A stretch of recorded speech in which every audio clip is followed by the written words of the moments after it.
Welcome to लक्ष्य education point Kasganj. और हमारे यूट्यूब चैनल में आप लोगों का एक बार पुनः स्वागत है। मैं आतिफ खान आप लोगों को जीएस पढ़ा रहा था और लास्ट टाइम पर मैंने आप लोगों को छोड़ा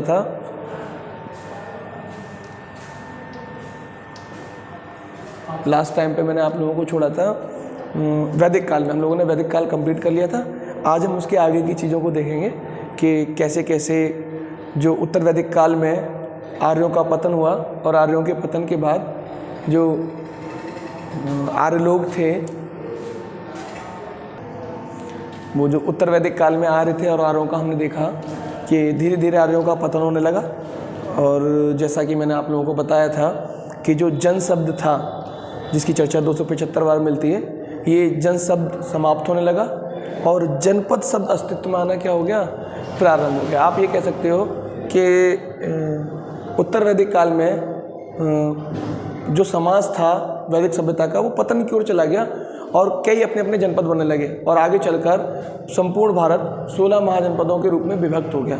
तो वो एक नया टॉपिक है जो हम बोलते हैं 16 महाजनपद काल। लेकिन इसी बीच जब हमारे वैदिक काल के बाद जो धार्मिक आंदोलन हुए है ना, उन धार्मिक आंदोलनों के बाद हमने देखा कि समाज में कई धर्मों का उदय हुआ।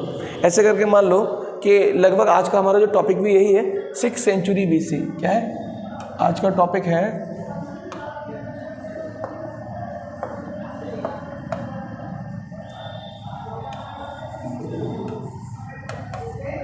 छठी शताब्दी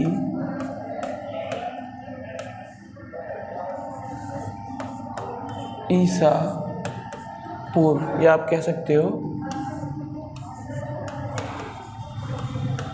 6th सेंचुरी BC है ना। ये छठी शताब्दी ईसा पूर्व की बात चल रही है। जैसे ही ऋग्वैदिक काल उत्तर वैदिक काल का पतन हुआ, उसके बाद जो नया टाइम पीरियड आया, वो जो काल था, वो जो समय था, ये लगभग 6th सेंचुरी BC का था, छठी शताब्दी ईसा पूर्व का था। और यहाँ पर हमने देखा कि समाज में बहुत सारे आंदोलन हुए। उन्हीं में से एक आंदोलन को हम पढ़ते हैं जिसका नाम है सामाजिक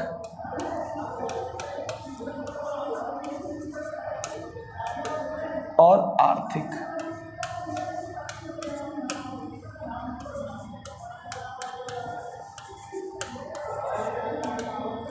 सामाजिक मतलब समाज को, आर्थिक मतलब अर्थव्यवस्था को लेकर, सामाजिक और आर्थिक सुधार आंदोलन।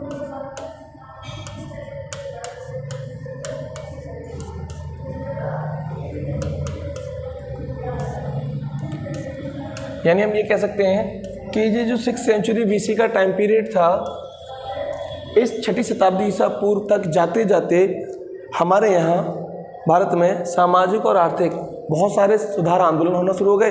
अगर मैं पर्टिकुलर बात करूँ ये सामाजिक और आर्थिक सुधार आंदोलन कहाँ हुए, तो ये गंगा के मध्यवर्ती इलाके में हुए। कहाँ पर हुए, ऐसे करके याद रख लो, कहाँ पर हुए थे, गंगा के मध्यवर्ती इलाकों में,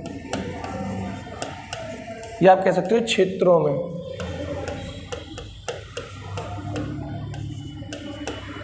तो गंगा के मध्यवर्ती क्षेत्रों में सामाजिक और आर्थिक सुधार आंदोलन होना शुरू हो गए। परिणाम क्या निकला इनका, इस सुधारों का, अगर मैं कहूं इस आंदोलन का परिणाम,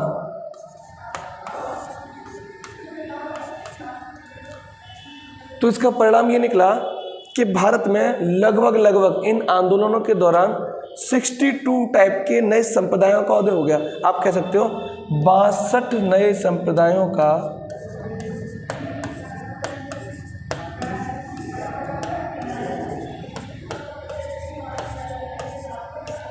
उदय। इस 62 नए संप्रदायों का आप ये कह सकते हो कि 62 टाइप की विचारधाराओं ने जन्म ले लिया।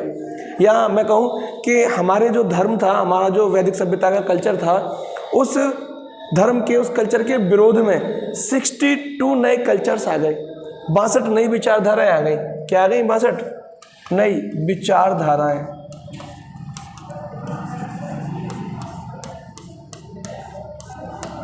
अब ऐसा क्यों हुआ, ऐसा इसलिए हुआ कि उत्तर वैदिक काल तक जाते जाते हमारा जो राजा था, इस राजा का कैरेक्टर में गिरावट आने लगी। गिरावट आने का मतलब मैंने आपको बताया, एक हमारे यहाँ ऋग्वैदिक काल में स्वैच्छिक भेंट हुआ करती, इसको हम बोलते थे बलि। उत्तर वैदिक काल में जाकर यही बलि क्या हो गया, अनिवार्य टैक्स बन गया। आपके पास हो या ना हो, आपको राजा को देना पड़ेगा। समाज में नए नए नियम आने लगे, राजा जनता के ऊपर अतिरिक्त कर लगाने लगे। अब ये जो कर लगाए जा रहे हैं, इसकी भी व्यवस्था बहुत ज़्यादा खराब टाइप की थी। करों को बनाने का, यानी मैं कहूँ समाज में सामाजिक जो रूल्स बनेंगे, जो नियम बनेंगे, वो कौन बनाएगा, ब्राह्मण। हमारे यहाँ जो वर्ण व्यवस्था थी, मैंने आपको पढ़ाई है वर्ण व्यवस्था।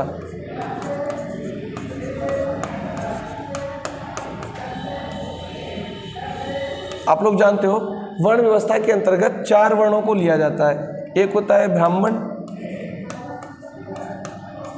एक होता है क्षत्रिय,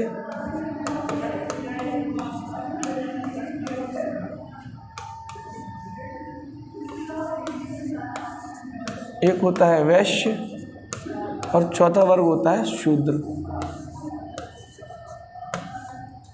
अब ये समाज की जो व्यवस्था थी उत्तर वैदिक काल में, वो इस टाइप की थी कि जितने भी नियम बनेंगे, सामाजिक नियम, वो कौन बनाएगा,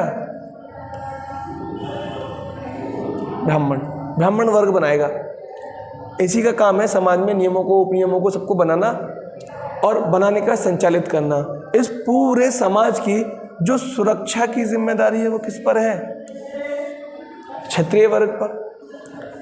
पूरे कबीले में जो व्यापार की जिम्मेदारी है वो किस पर है, वैश्य वर्ग पर। अब जो नियम बना रहा है वो ये कह रहा है कि मैंने तो नियम बनाए हैं, तो मैं तो आपको टैक्स दूंगा नहीं, यानी ब्राह्मण लोग तो कर देंगे नहीं। क्षत्रिय ये कह रहा है कि हमारे समाज में जितना भी पैसा, जितना भी व्यापार, जो कुछ हो रहा है, ये मेरी वजह से तो सुरक्षित है। अगर मैं सुरक्षा ना करूं तो व्यापारी लूट जाए, माल लूट जाए, तो ये भी टैक्स नहीं दे रहे।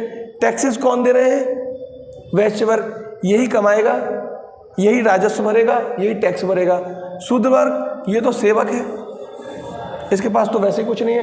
तो पूरा का पूरा समाज की रेस्पॉन्सिबिलिटी एक तरीके से मैं कहूँ किस पर आ गई, व्यापार वर्ग पर आ गई। किस पर आ गई, व्यापारिक वर्ग पर। और यही वैश्यों ने मिलकर के आंदोलन कर दिया, जिसको हम बोलते हैं सामाजिक और आर्थिक सुधार आंदोलन।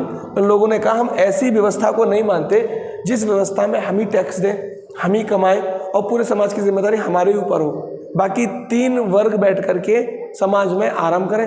तो ना, हमें ऐसा धर्म, ऐसा समाज नहीं चाहिए। और उन्होंने हमारे यहाँ के, मैं कहूँ कि हिंदू धर्म के विरोध में, या मैं कहूँ ब्राह्मणवाद के विरोध में, इस ब्राह्मणवाद के विरोध में 62 नए संप्रदायों को क्या कर दिया, जन्म दे दिया। अब ये 62 नए संप्रदाय जितनी तेजी से आए उतनी तेजी से गए। ऐसे मान लो परमानेंट नहीं रहे, आए और गए। लेकिन इन्हीं 62 संप्रदायों में या इन्हीं 62 विचारधाराओं में 2 विचारधाराएं इतनी ज़्यादा फेमस थी जो अभी तक चल रही हैं। उन्हीं को बोलते हैं हम, एक को बोलते हैं बौद्ध मत और एक को बोलते हैं जैन मत। या मैं एक को कहूँ कि बौद्ध विचारधारा और एक को कहूँगा जैन विचारधारा। तो हमारे यहाँ ब्राह्मणवाद के विरोध में 2 धर्मों का वो हुआ उदय, या मैं कहूँ 2 धर्मों का जन्म हुआ। एक को हम बोलते हैं बौद्ध धर्म और एक को हम बोलते हैं जैन धर्म। तो यहाँ से हम देखेंगे बौद्ध धर्म।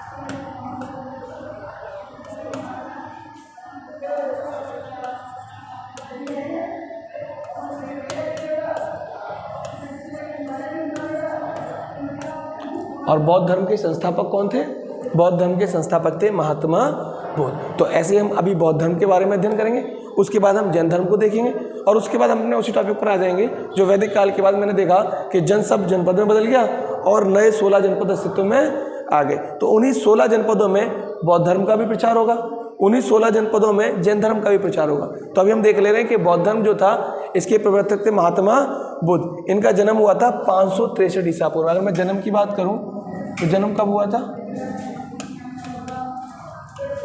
500 BC में, है ना। आप इसको हिंदी में लिखना चाहो तो आप इसको हिंदी में लिख सकते हो, ईसा पूर्व। तो ये महात्मा बुद्ध संस्थापक माने गए। मूल नाम एग्जाम में पूछ लेता है, महात्मा बुद्ध का मूल नाम बताइए। तो महात्मा बुद्ध का मूल नाम क्या था, सिद्धार्थ।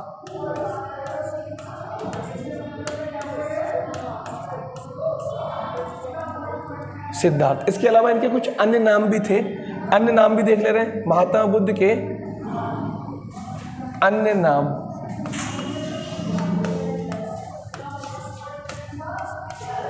और अन्य नामों को ही हम लोग उपाधि के रूप में भी बोलते हैं। इनके अन्य नाम थे तथागत,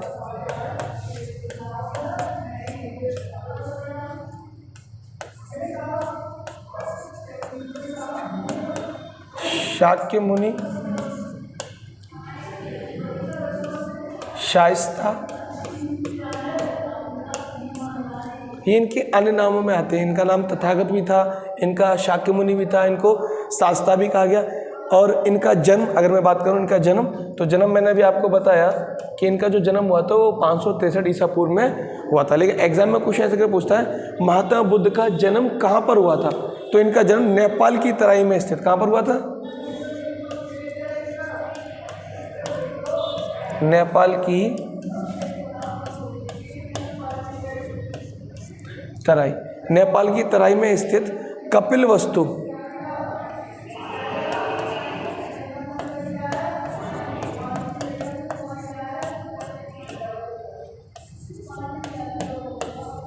लुम्बिनी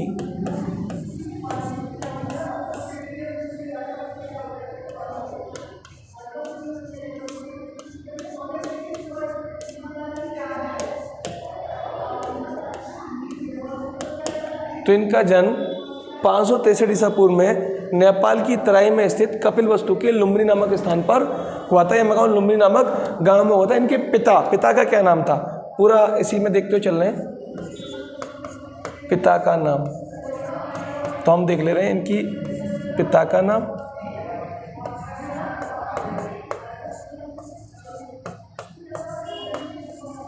माता का नाम,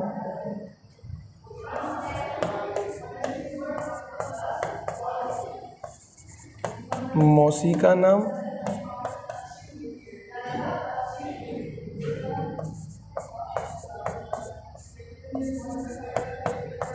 पत्नी का नाम,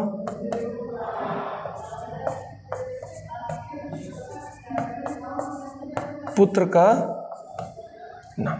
देखो महात्मा बुद्ध के जो पिता थे इनका नाम था शुद्धोधन। क्या नाम था? शुद्धोधन। और ये शुद्धोधन जो थे ये शाक्यगढ़ के मुखिया थे। कहाँ के थे? एक गढ़ पड़ता है शाक्यगढ़, शाक्यगढ़ के मुखिया। माता का नाम, इनकी माता का नाम था महामाया, महामाया देवी। अभी एक एग्जाम में क्वेश्चन ये पूछा गया था कि महात्मा बुद्ध की माता का संबंध किस कुल के साथ था, या महात्मा बुद्ध की जो माता थी महामाया देवी ये किस गण से या किस कुल से संबंधित थी। तो इनका जो गण था वो था रामग्राम का कौलिय गण। कौन सा? रामग्राम का कौलिय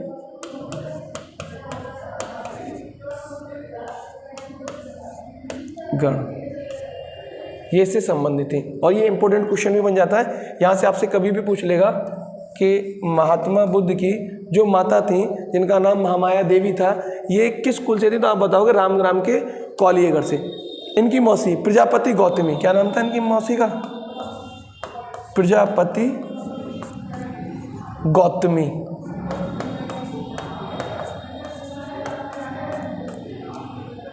पत्नी, बहुत इंपॉर्टेंट क्वेश्चन, इनकी पत्नी जो थी, इनकी पत्नी का नाम था, महात्मा बुद्ध की पत्नी का क्या नाम था? यशोदा। क्या नाम था? यशोदा। देखो किसी किसी बुक में यशोदा दे रखा है, किसी किसी बुक में दे रखा है यशोधरा। क्या नाम था? यशोधरा। वो मिस्टेक है, प्रिंटिंग मिस्टेक हो जाती है उसमें। वैसे इनकी पत्नी का नाम यशोधरा था। इनको एक पुत्र प्राप्त हुआ जिसका नाम था राहुल। क्या नाम था? राहुल। ये जो यशोदा थी ना ये शाक्यगढ़ से ही थी, इनकी पत्नी। अगर पूछा है पत्नी, देखो मौसी तो महामाया देवी के ही गढ़ से होंगे। जो इनकी पत्नी थी वो भी शाक्यगढ़ की कन्या थी। शाक्यगढ़ गण से संबंधित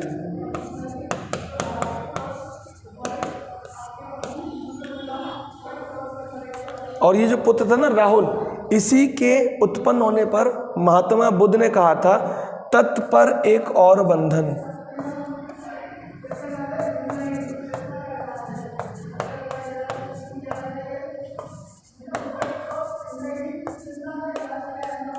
यानी मेरे ऊपर एक और बंधन, एक बंधन तो था शादी का, अब दूसरा बंधन आ गया, तत्पर एक और बंधन कि पुत्र प्राप्त हो। तो एग्जाम में यहाँ से सबसे क्वेश्चन पूछता है, आपसे पूछ लेगा कि गौतम बुद्ध बौद्ध धर्म के संस्थापक, मूल नाम सिद्धार्थ। देखो सिद्धार्थ का मतलब क्या होता है? सिद्धार्थ का मतलब होता है सिद्धि प्राप्त करने वाला बालक।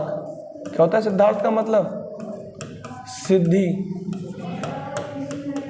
प्राप्त करने वाला। अभी हम बात करेंगे कि इनका नाम क्यों रखा गया सिद्धार्थ, सिद्धि प्राप्त करने वाला क्यों कहा गया, किस ऋषि ने कहा था, उस पर चर्चा करेंगे। अन्य नामों में देखें तो तथागत, शाक्य मुनि, शास्ता, इन्हीं को कहा जाता है लाइट ऑफ एशिया। कभी कभी पूछता है लाइट ऑफ एशिया किसको कहा जाता है? वही महात्मा बुद्ध को ही कहा जाता है, याद रखिएगा। इनका जन्म नेपाल की तराई में कपिलवस्तु के लुम्बिनी नामक ग्राम में हो गया था। पिता शुद्धोधन जो कि साक्यगढ़ के मुखिया थे, माता महामाया देवी जो कि रामग्राम के कौलियगढ़ से क्या थी, संबंधित थी, मौसी प्रजापति गौतमी। तो माता का नाम मौसी प्रजापति गौतमी, पत्नी यशोदा या यशोधरा। एक्चुअल में नाम उनका यशोधरा ही है, लेकिन वो कुछ कुछ किताबों में उनको यशोदा दिखा दिया गया है। इसके अलावा पुत्र राहुल हुआ था। इसके अलावा भी एग्जाम में क्वेश्चन पूछ लेता है आपसे कि महात्मा बुद्ध का प्रिय घोड़ा कौन सा था। क्या पूछ लेगा आपसे? महात्मा बुद्ध का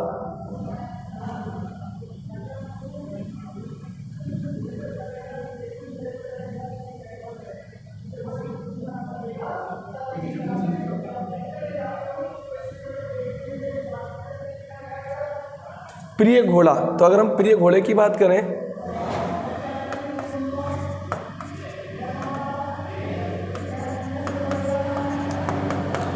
प्रिय घोड़ा, तो प्रिय घोड़ा जो था वो था कंथक। क्या नाम था उसका? कंथक। प्रिय सारथी भी पूछ लेता है।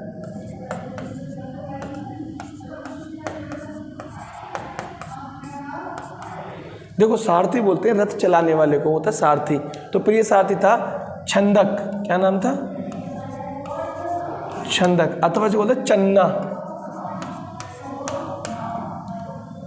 अब यहां से बात करते हैं महात्मा बुद्ध के एक्चुअल जीवन की, कि महात्मा बुद्ध ने सत्य का मार्ग तलाशा, या उन्होंने जो सत्य की खोज करना चाही, तो सत्य की खोज से पहले उन्होंने 4 दृश्य देखे। एग्जाम में क्वेश्चन पूछता है किन 4 दृश्यों को देखकर महात्मा बुद्ध को गृह त्याग की प्रेरणा मिली, या ऐसे पूछ लेगा निम्न में से वो कौन एक दृश्य है जिसको देखकर महात्मा बुद्ध को गृह त्याग की प्रेरणा नहीं मिली। तो 3 उठा लेगा और एक आपसे कोई और सा रख देगा। तो हमें चारों पता होना चाहिए, उसको भी देख लेते हैं। जिन 4 दृश्यों को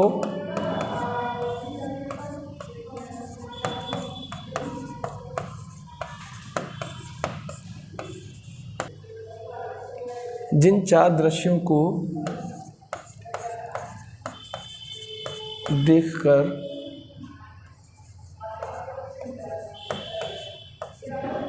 इन्होंने गृह त्याग, जिन 4 दृश्यों को देखकर उन्होंने गृह त्याग की प्रेरणा ली क्रमशः। उनका क्रम लगाने के लिए देखा वो क्रमशः कौन कौन से थे। तो सबसे पहले देखा था उन्होंने वृद्ध व्यक्ति, फिर दूसरे नंबर पर उन्होंने देखा रोगी व्यक्ति, फिर तीसरे नंबर पर उन्होंने देखा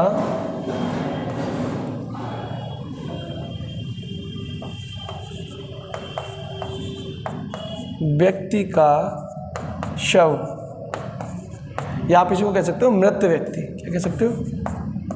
मृत व्यक्ति। और चौथे नंबर पर उन्होंने जो देखा था वो था सन्यासी।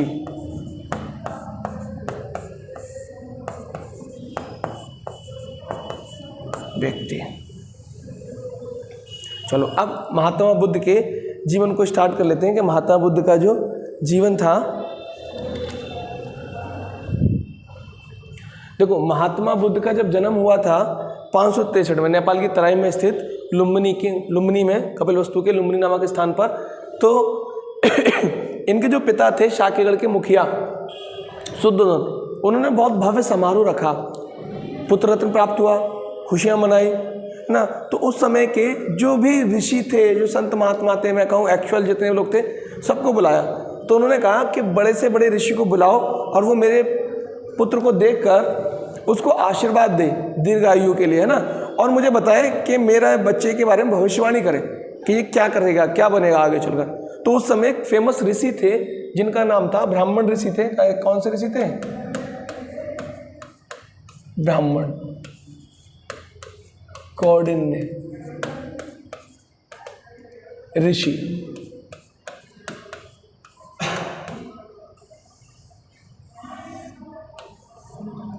तो ऋषि कौंडिन्य ने जब पहली बार महात्मा बुद्ध को देखा, जब उनका जन्म हुआ नवजात शिशु के रूप में, उसको गोद में लिया, तो ऋषि कौंडिन्य उनको देखकर बहुत प्रसन्न हुए। शुद्धोधन को लगा शायद मेरा जो बेटा है ये बहुत भाग्यशाली है, तेजस्वी है। और देखते देखते देखते देखते अचानक ऋषि कौंडिन्य रोने लगे। अब शुद्धोधन को टेंशन हो गई, पहले हंसना मुस्कुराना और उसके बाद रोना। अब बोले कि ऋषि बताइए ऐसा क्या हुआ, आपने ऐसा क्या देखा इस बच्चे के भविष्य के बारे में, जो पहले तो आप देखकर मुस्कुराए और मुस्कुराने के बाद आप बाद में रोने लगे। तो ऋषि कौंडिन्य बोले कि आपका जो बेटा है ना, ये सिद्धार्थ है। क्या है? सिद्धार्थ। ये मैंने आपको बताया ना, इनका नाम सिद्धार्थ था, अर्थात सिद्धि प्राप्त करने वाला बालक। ये सिद्धार्थ है और ये सिद्धि प्राप्त करेगा, यानी ये बहुत महान ऋषि बनेगा। इस बात को सोचकर, इसका भविष्य देखकर मैं प्रसन्न हुआ।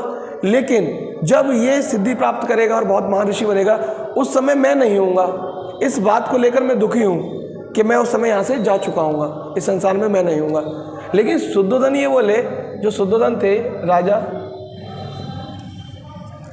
शुद्धोधन बोले, महाराज ये क्या बात कह दी आपने, मेरा वाला सिद्धि प्राप्त, अगर ये सिद्धि प्राप्त होगा तो इसका मतलब सन्यासी होगा, और अगर ये मेरा बच्चा सन्यासी हो गया तो मेरा वंश आगे कौन बढ़ाएगा, मेरा कुल कैसे आगे बढ़ेगा? ऐसा तो नहीं हो सकता, कोई और उपाय बताएं।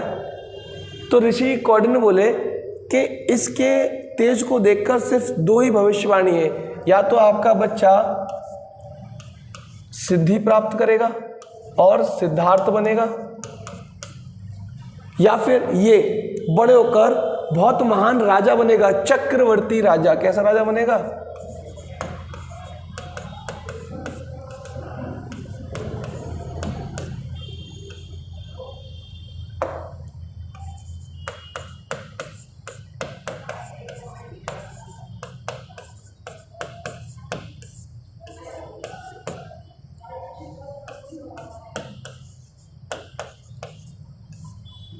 ये चक्रवर्ती राजा बनेगा। चक्रवर्ती राजा ऐसा राजा जिसका साम्राज्य चारों दिशाओं में फैला हो, उत्तर में, दक्षिण में, पूर्व में, पश्चिम में, पूरा साम्राज्य चारों दिशाओं को जीत ले, वो होता है चक्रवर्ती। हमारे यहाँ जो बना है ना अशोक चक्रवर्ती राजा था। अशोक का साम्राज्य चारों दिशाओं में फैला था। तो उन्होंने कहा या तो ये चक्रवर्ती राजा बनेगा या फिर ये सिद्धार्थ बनेगा, इसके अलावा तीसरी कोई भविष्यवाणी नहीं है। अब जो शुद्धोधन थे वो टेंशन में आ गए, वो ये चाहते थे कि मेरा बेटा चक्रवर्ती राजा बने, सिद्धार्थ ना बने, यानी सिद्धि प्राप्त करने वाला ना बने। तो उन्होंने कहा ऋषि कोई उपाय, कोई समाधान बताइए जिससे मेरा बच्चा सिद्धि प्राप्त करने वाला ना बने। क्या बने? चक्रवर्ती। तो ऋषि कौंडिन्य ने कहा अगर ये सांसारिक दुखों से परे रहे, अगर ये सांसारिक कष्टों को ना देखे तो ये चक्रवर्ती राजा बन जाएगा, और अगर इसने सांसारिक दुखों को देख लिया, कष्टों को देख लिया, तो ये कष्ट को देखेगा, कष्ट को जानेगा, जानने के बाद उसका कारण पता करेगा, कारण के बाद उसका निवारण खोजेगा और सत्य को खोजने निकल जाएगा, और फिर ये क्या बन जाएगा? सिद्धार्थ बन जाएगा। तो इसको सांसारिक मोहमाया से, सांसारिक दुखों से, कष्टों से क्या रखो? दूर रखो। तो ये आपका बच्चा क्या बन जाएगा? चक्रवर्ती। अब भविष्यवाणी करके ऋषि कौंडिन्य तो चले गए। शुद्धोधन ने बहुत महान दूसरे ऋषियों को बुलाया, है ना। किसी ऋषि ने कुछ भविष्यवाणी करी, किसी ऋषि ने कुछ भविष्यवाणी करी, लेकिन ये जो ऋषि कौंडिन्य थे ना, उस समय के बहुत फेमस ऋषि थे, इनकी भविष्यवाणी विफल नहीं होती थी। इसी वजह से राजा शुद्धोधन के माइंड में ये बात स्ट्राइक कर गई, ये बात बैठ गई कि मेरा बेटा कहीं ऐसा ना हो सिद्धि प्राप्त वाला बन जाए, यानी सन्यासी बन जाए। तो उन्होंने अपने सभी मंत्रिमंडल से इस बात के लिए बैठक रखी कि आप ये बताओ ऐसा क्या किया जाए, ऐसा क्या उपाय किया जाए कि ये संसारिक दुखों से क्या हो दूर, ये संसार के कष्ट को देखे ही ना। अगर ये संसार के कष्ट को देखेगा तो कष्ट को जानेगा, और जानने के बाद कारण क्या है उसका पता लगाकर उसके निवारण की खोज में जाएगा। इसको संसार के दुखों से क्या रखो दूर। तो सब ने अपनी अपनी राय दी, तो वहीं राय निकल कर के आई कि इसको यानी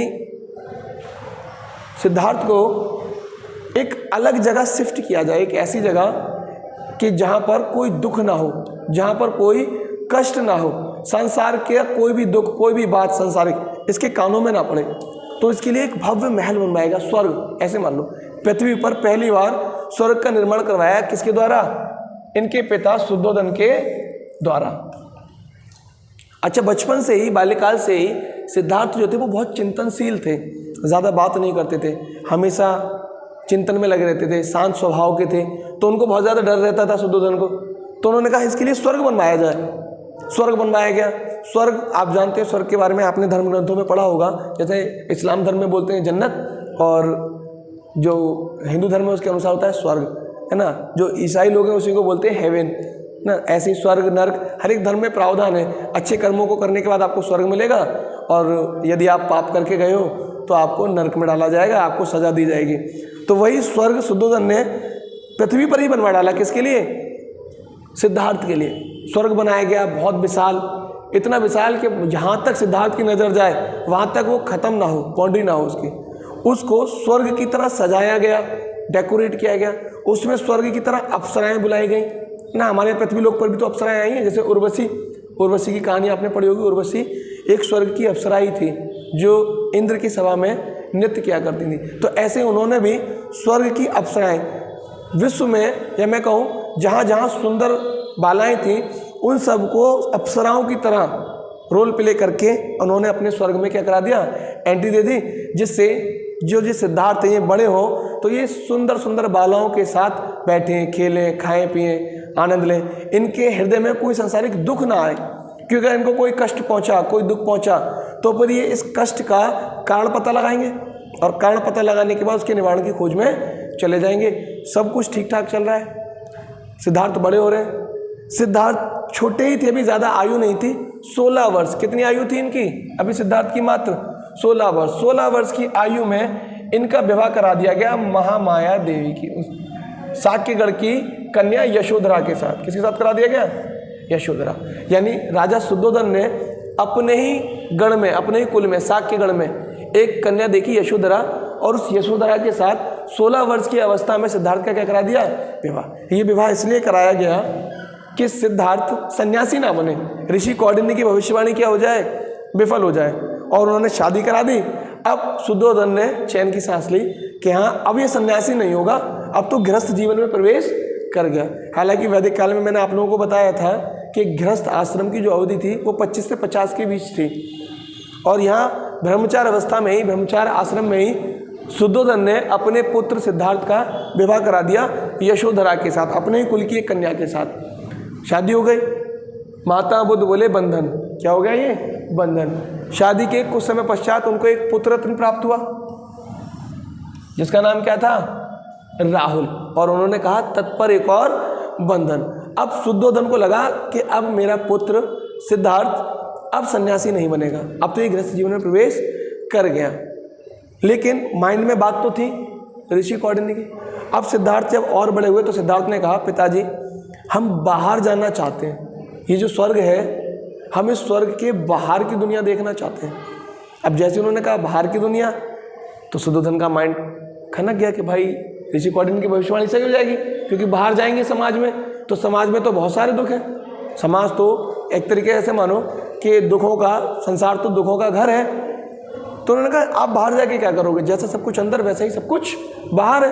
बोले नहीं पिताजी हमें बाहर का दृश्य देखना है। मीटिंग करी गई कि भाई सिद्धार्थ बाहर जाना चाहते हैं। मंत्रियों ने कहा कोई दिक्कत नहीं है, मार्ग को प्रशस्त कर दिया जाए, यानी ऑलरेडी पहले से निर्धारित कर दिया है यहाँ से जाएंगे और यहाँ से घूमकर लौट आएंगे, और पूरे के पूरे मार्ग को सजा दिया जाए जैसे अंदर स्वर्ग सजा हुआ है। रास्ते में मार्ग में सुंदर सुंदर अप्सराएं खड़ी कर दी जाए, जहाँ जहाँ से सिद्धार्थ का रथ निकलेगा वो उनके ऊपर फूल डाले।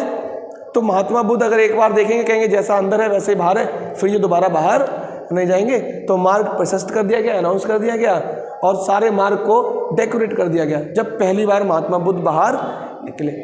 अब मार्ग जा रहे हैं, सिद्धार्थ देख रहे हैं जैसे दृश्य अंदर के वैसे ही सारे दृश्य बाहर के। हमारे होते ना बारात आती है, तो बारात जब आती है तो हम एक क्षेत्र को, एक खेत विशेष को इतना अच्छा डेकोरेट कर देते हैं कि जो लगता ही नहीं ये खेत है, यहाँ पर कभी लोग क्या है खेती करते हैं। वो क्या किया गया, उसको डेकोरेट कर दिया गया। और जब बारात चली जाती है उसके बाद सुबह जाके उसकी कंडीशन देखो, है ना, तो सुबह बिल्कुल ही अलग नज़ारा होता है, शाम का नज़ारा बिल्कुल अलग। वैसे ही डेकोरेट किया गया सिद्धार्थ के लिए मार्ग, क्योंकि शुद्धोधन नहीं चाहते थे कि मेरा पुत्र सन्यासी बने, वो ब्रह्मचारी जीवन को जिए। अब मार्ग प्रशस्त था, सिद्धार्थ जा रहे हैं, देख रहे हैं। सिद्धार्थ ने कहा सब कुछ जैसा अंदर वैसे ही बाहर कंपेयर करते हुए चल रहे हैं। अब सिद्धार्थ कह रहे हैं कुछ तो मिसिंग है, कुछ तो लग रहा है मिसिंग। अचानक रथ रुक गया। क्यों रुक गया? अचानक रथ के सामने आ गया एक वृद्ध व्यक्ति। कौन आ गया? वृद्ध व्यक्ति। ये पहला दृश्य था जो सिद्धार्थ ने देखा। अभी तक सिद्धार्थ ने इस अवस्था का कोई व्यक्ति नहीं देखा अपने महल में, अपने यहाँ। देखते उन्होंने कहा सारथी से, चन्ना ये कौन है और ये डंडे के सहारे से क्यों चल रहे हैं? क्योंकि वृद्ध व्यक्ति किसके सहारे से चलता है? लाठी, डंडे से झुककर। और इनकी कमर क्यों झुक गई है? चन्ना बोले कि ये वृद्ध व्यक्ति हैं। वृद्ध व्यक्ति कि हाँ, जब व्यक्ति अपनी आयु को पूरी करता है तो वो वृद्ध हो जाता है, और वृद्ध होने के बाद उसकी कमर झुक जाती है और वो डंडे के सहारे पर, डंडे के बल पर चलता है, खुद के बल पर चल भी नहीं पाता। सिद्धार्थ बोले क्या मैं भी वृद्ध होऊंगा? आप भी वृद्ध हो गए? चन्ना तुम भी वृद्ध हो गए कि मैं भी वृद्ध होऊंगा? ये तो एक अवस्था है जिससे हर एक व्यक्ति को होकर गुजरना पड़ता है। महात्मा बुद्ध बोले, सिद्धार्थ बोले कि जब हमें पता है कि हमें एक दिन झुकना है और हमें डंडे के बल पर चलना है, और हमें हमारा ही बल इतना नहीं होगा कि हम खुद पर खड़े हो सके, तो फिर हमें अहंकार किस बात का? यहाँ से चिंतन शुरू कर दिया सिद्धार्थ ने। अब सिद्धार्थ ने कहा रथ वापस ले लो। आ गए। पता चला शुद्धोधन ने क्या रहा कि उन्होंने एक वृद्ध व्यक्ति देख लिया, जब से वो चिंतन में है। शुद्धोधन ने कहा क्या हुआ पुत्र? कि कुछ नहीं पिताजी, ये बताओ ये वृद्धावस्था क्यों आती है? मैं इस वृद्धावस्था को ख़त्म करना चाहता हूँ। पिताजी बोले बेटा ये तो ख़त्म नहीं हो सकती। कि फिर आप बुढ़े हो गए? कि हाँ वो तो मैं हूँगा। आप भी बुढ़े हो गए? चलो फिर हम किस बात पर अहंकार कर रहे हैं? अब शुद्धोधन के पास कोई जवाब नहीं। शुद्धोधन ने कहा ऐसा है, आप नृत्य का आनंद लीजिए, सभा में बैठिए, सभा को संबोधित कीजिए, अच्छे अच्छे पकवान बनवाए गए आपके लिए, आप पकवानों को खाइए, इतना चिंतन मत कीजिए, इतना सूझबूझ मत करिए। लेकिन सिद्धार्थ के मन में तो जो बात घुस गई वो घुस गई। ये बात पहले ही बता दी थी ब्राह्मण ऋषि कौंडिन्य ने। और शुद्धोधन भी टेंशन में आ गए कि कैसे इनके मन से ये बात बाहर निकाली जाए। कुछ दिन बीते नहीं कि सिद्धार्थ फिर बोले पिताजी हमें फिर बाहर जाना है, हमें बाहर का दृश्य देखना है। शुद्धोधन बोले अभी तो गए थे आप बाहर, जैसा बाहर वैसा अंदर, सब कुछ वैसा ही तो है। कि नहीं नहीं पिताजी कुछ मिसिंग है, हमें बाहर जाना है, हमें बाहर का दृश्य देखना है। फिर मीटिंग की गई, फिर बुलाया गया और कहा गया अब की बार ठीक से अनाउंस कर देना कोई भी वृद्ध व्यक्ति सामने नहीं आए। यदि रथ के सामने कोई वृद्ध व्यक्ति आया तो रथ रुकेगा नहीं, रथ क्या हो जाएगा? चढ़ जाएगा उस पर। क्योंकि जब मना किया गया है कि इस टाइम पर राजा की सवारी निकलेगी, राजकुमार जाएंगे, तो कोई बाहर ना आए, तो अनाउंस कर दिया गया अब की बार। और सिद्धार्थ का मार्ग प्रशस्त किया गया दोबारा से। सिद्धार्थ फिर से बाहर निकले, चल दिए।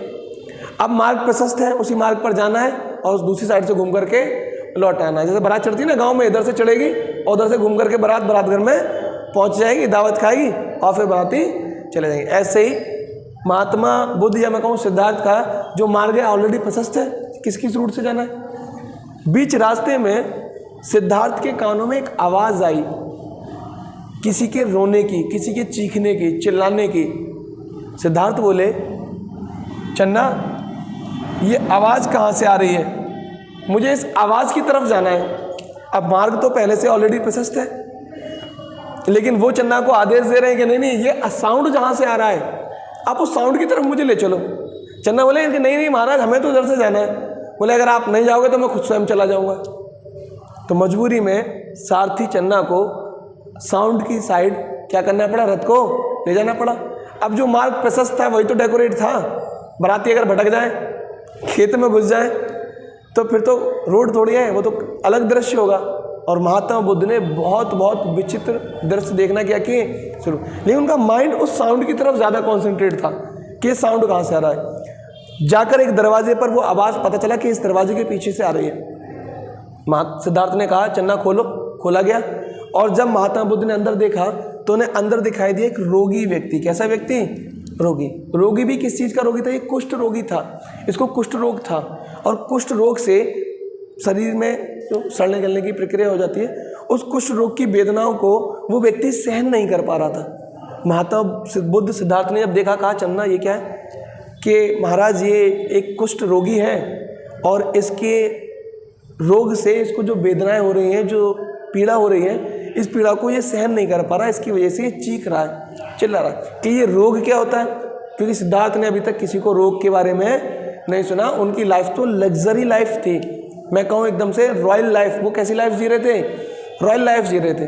और यहाँ से उनको पता चला कि संसार में रोग भी हैं। अभी उनको पता चला था वृद्धावस्था आती है, अब पता चला संसार में रोग भी कोई चीज़ होती है। अब महल पहुँचे, अब राजमहल पहुँचकर, राजभवन पहुँचकर सिद्धार्थ का चिंतन बहुत ज़्यादा बढ़ गया। और ये चिंतन इतना ज़्यादा बढ़ गया कि इसने टेंशन में डाल दिया शुद्धोधन को। और शुद्धोधन कहने लगे, लगता है ऋषि कौंडिन्य की जो भविष्यवाणी है वो सत्य होकर ही रहेगी। मैंने इनको गृहस्थ आश्रम में प्रवेश करा दिया, शादी हो गई, पुत्र रत्न प्राप्त हो गया, लेकिन फिर भी अभी तक इनका चिंतन नहीं रुका। अभी तक ये क्या कर रहे हैं? चिंतन। और महात्मा बुद्ध ने यानी सिद्धार्थ ने फिर कहा पिताजी से, पिताजी हमें बाहर जाना है। और अब की बार ये बाहर गए तो क्या देखा इन्होंने? एक मृत शरीर, या मैं कहूँ एक अंतिम यात्रा। और जब इन्होंने अंतिम यात्रा देखी तो उन्हें चन्ना से कहा कि ये कौन व्यक्ति है जो खुद के पैरों पर नहीं चल रहा, 4 लोग इसको उठा करके ले जा रहे हैं। तो चन्ना बोले कि ये व्यक्ति जो है ये मर चुका है, डेड हो गया है, ये शव है और ये इसकी अंतिम यात्रा है। जब व्यक्ति अपनी आयु को पूरी कर लेता है तो वह इस संसार को छोड़ देता है, इसकी वही कंडीशन है। तो महात्मा बुद्ध बोले इसका मतलब हम सब को एक दिन संसार को छोड़कर जाना है, हम हमेशा यहाँ पर हमेशा नहीं रहेंगे। और चिंतन क्या था? और बढ़ गया और शुद्धोधन की टेंशन बढ़ गई। और अगली बार जब उन्होंने देखा तो क्या देखा? एक सन्यासी व्यक्ति। जब महात्मा बुद्ध ने चौथा जो दृश्य देखा सन्यासी व्यक्ति के रूप में, तो महात्मा बुद्ध ने देखा कि इस व्यक्ति को संसार में ऐसा व्यक्ति मैंने पहली बार देखा जिसको कोई टेंशन नहीं है। ये सांसारिक दुखों से क्या है?